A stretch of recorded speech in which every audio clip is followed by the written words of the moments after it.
మేము వెయిటింగ్ హాల్లో వెయిట్ చేసిన తర్వాత మాకు ఒక 4 అవర్స్కి హోటల్లో రూమ్ ఇచ్చారు. చూడండి, ఇదే చాలా బాగుంది. మేమైతే మస్తు అలసిపోయినాం. ఇది వాష్రూమ్. నేను ఎట్లుంటుందేమో అనుకున్నా కానీ బాగుంది,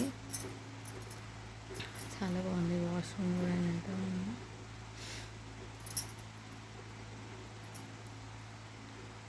నేను అసలు యాక్సెప్ట్ చేయలేను ఇట్లా ఉంటుంది అని.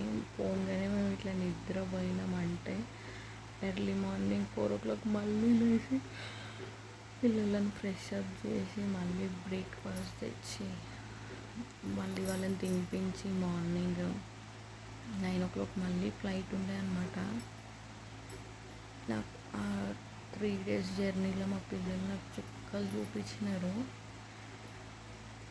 నేను, మా పాప, మా బాబు. పాప అంటే ఇంటర్, కానీ మా బాబు అమ్మ చుక్కలు చూపించాను నాకైతే. ఆ రూమ్ రానికి కూడా 4 hours పట్టింది. ఆ 4 hours వెయిటింగ్ హాల్ వెయిట్ చేసి తనని రిక్వెస్ట్ చేసి ఈ రూమ్ ఒకటి ఇచ్చారు. కానీ చాలా రష్ ఉండే రూమ్స్ దగ్గర. పాపం అతనికి కూడా తెలీదు, ఏమంటారు, ఇబ్బంది అయింది. ఇక మేమే రిక్వెస్ట్ చేసినాం, మాకు చిన్న బేబీస్ ఉన్నారు, మాకు కావాలి అంటే ఒకటి ఇచ్చినారు.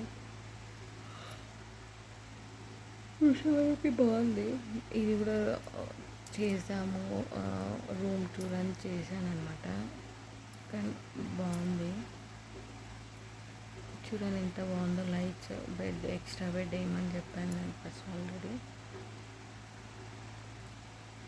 నాకు ఒక కాంబినేషన్ నచ్చింది అనమాట, ఆరెంజ్ టీవీకి ఆరెంజ్, మళ్ళీ ఇక్కడ వీళ్ళు రాసినారు కదా, అది నచ్చింది. చూడండి మా ప్యాకేజ్ పైకి వెళ్ళడము, టిఫిన్స్ తేవడం అదే పని అయిపోయింది నాకు. మా బాబు అయితే చాలా సతాయించింది నాకైతే.